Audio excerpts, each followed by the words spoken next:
बड़ी पुरानी सी कहावत है ना, जिनके घर शीशे के होते हैं उनको दूसरों के घरों पर पत्थर नहीं चलाना चाहिए। लेकिन प्रधानमंत्री नरेंद्र मोदी की पार्टी, उनकी पार्टी के तमाम भक्त तो उनके तमाम चेले चपाटे ना जाने क्यों ये बात भूल जाते हैं। कांग्रेस के एक नेता ने एक बयान दिया, राहुल गांधी को लेकर के ये बयान था, और क्यों दिया ये बयान उसकी भी समीक्षा करेंगे। राम की चर्चा हुई, राम का जिक्र आया, और फिर भारतीय जनता पार्टी के लोगों ने राहुल गांधी के ऊपर कटाक्ष करना शुरू कर दिया। नेता का नाम है नाना पटोले। नाना पटोले ने कहा कि राहुल गांधी वही कर रहे हैं जो भगवान राम ने कहा था, जो भगवान राम ने किया था। और इसके ठीक बाद बवाल कटना शुरू हो गया।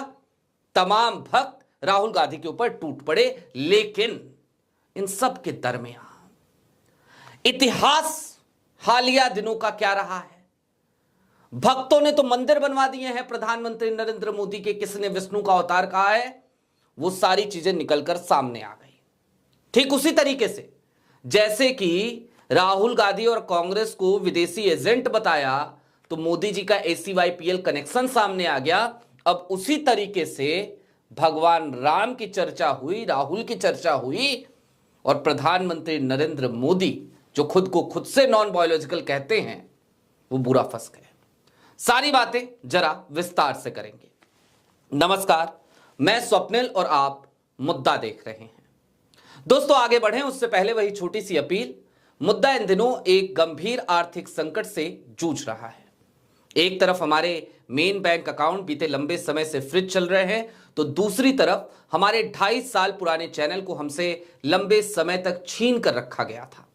ऐसे में डे टू डे ऑपरेशंस में रेवेन्यू पे बुरा असर पड़ने की वजह से मुद्दा को काफी मुश्किलों का सामना करना पड़ता है। लिहाजा आपसे गुजारिश है, यदि आप चाहें, यदि आप सक्षम हो तो मुद्दा की छोटी छोटी मदद जरूर कीजिएगा। इसके लिए आप स्क्रीन पर दिख रहे QR कोड या फिर के नीचे दिख रहे UPI नंबर का इस्तेमाल कर सकते हैं।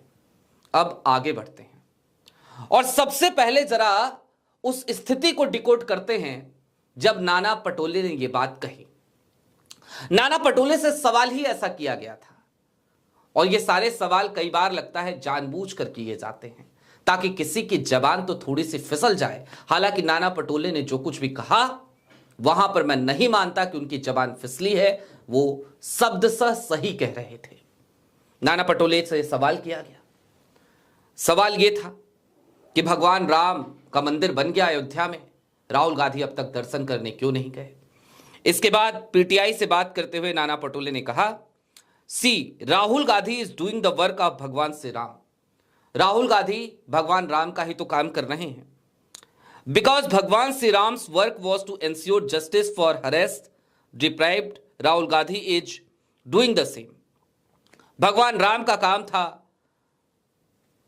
दबे कुचले शोषित वर्ग के लोगों को न्याय दिलाना, जस्टिस देना।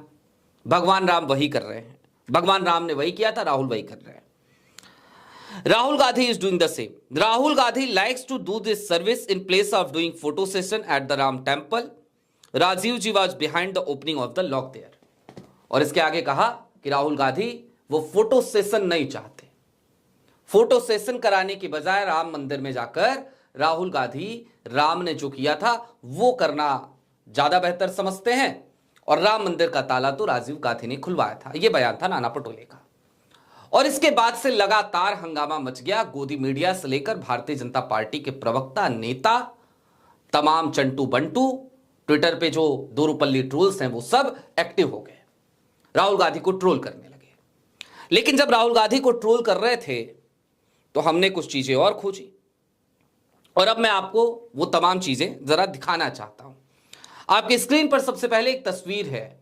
इस तस्वीर को देखिए। प्रधानमंत्री नरेंद्र मोदी की एक मूर्ति है, हनुमान की एक मूर्ति है, और भगवान हनुमान की तरफ हाथ ऐसे किए हुए हैं हमारे प्रधानमंत्री नरेंद्र मोदी। ऐसा लग रहा है जैसे आशीर्वाद दे रहे हो, हनुमान को आशीर्वाद दे रहे हो, ऐसा लग रहा है। इस तस्वीर को देखिए गौर से। और ये बिहार के कटिहार में ये मंदिर बना है। 2 साल से मंदिर बनाकर वहां पर पूजा उजा हो रही है। 2018 में ये मंदिर बना था। आपकी स्क्रीन पर एक और तस्वीर है, इसी को कहते हैं फोटो सेशन। आगे बढ़िए। देश के लिए विष्णु अवतार हैं मोदी, यह बयान किसी और का नहीं बल्कि आचार्य प्रमोद कृष्णन का था। वही आचार्य प्रमोद कृष्णम जो कभी कांग्रेस में हुआ करते थे।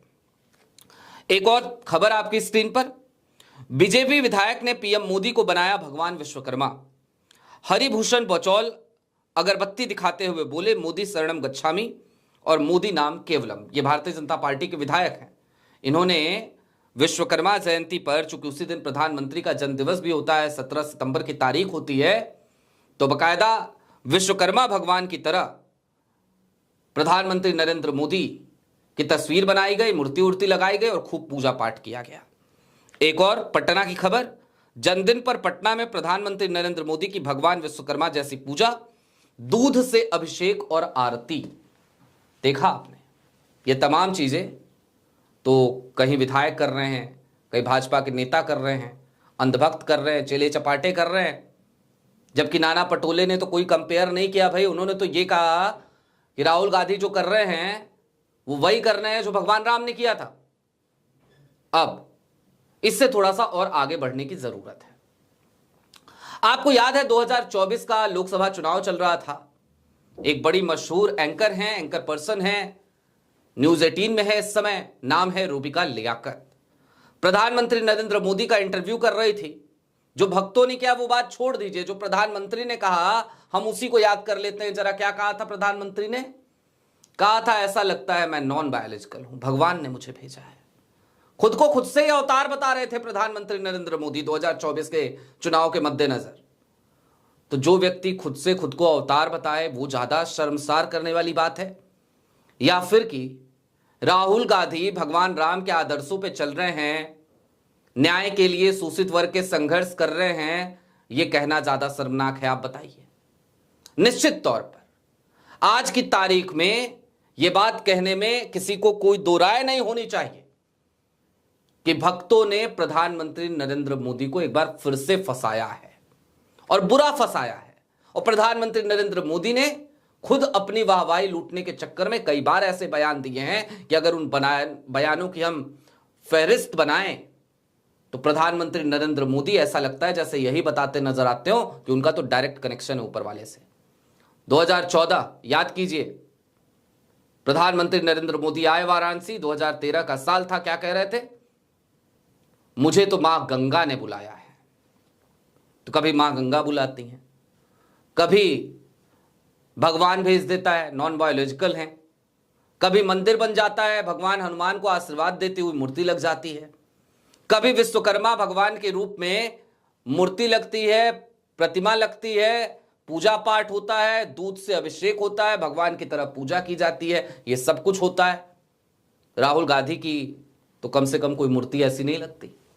राहुल गांधी तो कहीं इस तरीके से नहीं कहते। राहुल गांधी ने तो एक बार कन्हैया कुमार को कहा था कि कन्हैया मेरे पास आता रहता है, खूब बातें हमारी होती हैं, लेकिन अगर किसी दिन कन्हैया आए मेरे पास और आके कहे कि मैं नॉन बायोलॉजिकल हूं तो मैं कन्हैया से यही कहूंगा कि तू ये बात मुझसे बोल दिया, बाहर किसी को मत बोलियो। ये राहुल ने बोला था, याद होगा आपको। अभी 2024 चुनाव के दौरान ही बोला था, दिल्ली की रैली में बोला था। तो कुल मिलाकर अब चलते चलते इस बात को समझिए कि ये जो नॉन बायोलॉजिकल साहब है ना, और इनका जो इकोसिस्टम है, इसको बड़ी तकलीफ होती है अगर राहुल के बारे में कहीं कोई अच्छी बात बोल दे। और अब जरा राहुल की राजनीति को भी समझने की जरूरत है। 2004 का साल था, राहुल गांधी पहली बार सांसद बनकर आए थे सदन में। 2009 का साल, दूसरी बार सांसद बने। पहली बार उन्होंने प्रधानमंत्री पद नहीं स्वीकार किया था, और जाहिर सी बात है करते तो ज्यादा गलत हो जाता, क्योंकि पहली बार सांसद बने थे। गांधी परिवार के ऊपर परिवारवाद का एक और आरोप लगता। हालांकि उस समय भी लोग कह रहे थे बन जाइए। पहले सोनिया ने पद ठुकराया, राहुल ने ठुकराया, 2004 में नहीं बने, त्याग किया, कुर्सी छोड़ी। 2009 का साल, राहुल गांधी प्रधानमंत्री पद के प्रबल दावेदार थे, बन भी सकते थे, लेकिन नहीं बने। उन्होंने कुर्सी ठुकराई, त्याग किया। 2009 के बाद 2014 का साल और 2014 से पहले का वो पूरा प्रोपेगेंडा याद कीजिए। अन्ना आंदोलन, अरविंद केजरीवाल, वो तमाम लोग कांग्रेस को जिस तरीके से सत्ता से बेदखल करने के लिए भारतीय जनता पार्टी के पीछे छिपे हुए तमाम चेहरे वो मैदान में उतर गए, यूपीए की सरकार को बदनाम किया, बाद में कई भ्रष्टाचार के आरोप निराधार निकले, जिसमें से एक 2G स्पेक्ट्रम भी था। उन सब के दरमियान राहुल लड़ते रहे और 2014 से लेकर अब तक 2024 तक राहुल गांधी लड़ रहे हैं अन्याय से। राहुल गांधी लड़ रहे हैं लगातार उन तमाम स्थितियों से जहां पर दबे शोषित वर्ग को दबाया जा रहा है और 11 साल बीत चुके हैं। मैं एक और बड़ी बात कहते हुए अपनी बात आज खत्म करना चाहता हूं। 11 साल बीतने वाले हैं, बीत नहीं चुके हैं, बीतने वाले हैं। भगवान राम को 14 वर्ष का वनवास हुआ था। कहीं ऐसा तो नहीं कि राहुल गांधी का भी ये 14 वर्ष का वनवास ही चल रहा हो। और ये बात ना जाने कैसे मैं भी ये कह सकता हूं आज, और मैं कहता हूं कि जब मैं ये वीडियो रिकॉर्ड करने आया था, मैंने नहीं सोचा था मैं ये बात कहूंगा।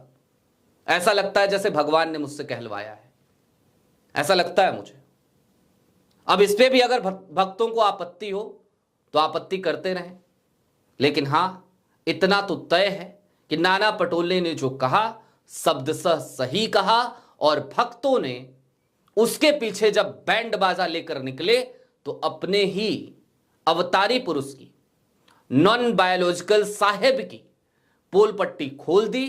उनकी मूर्तियां, उनकी पूजा पाठ, उनकी तमाम चीजें वो सामने आ गई। और सच तो ये है कि भगवान को एक टूल की तरह ही तो इस्तेमाल किया है, सनातन धर्म को एक टूल की तरह ही तो इस्तेमाल कर रही है वर्तमान की सत्ता, वर्तमान का सत्ताधारी दल यानी कि भारतीय जनता पार्टी। आपकी क्या राय है हमें कमेंट बॉक्स में जरूर बताइएगा। अभी के लिए दीजिए इजाजत। चलते चलते फिर वही अपील, चैनल पे नए हो तो सब्सक्राइब करते हुए जाइएगा, सक्षम हो तो छोटी छोटी मदद मुद्दा की जरूर कीजिएगा। बहुत शुक्रिया।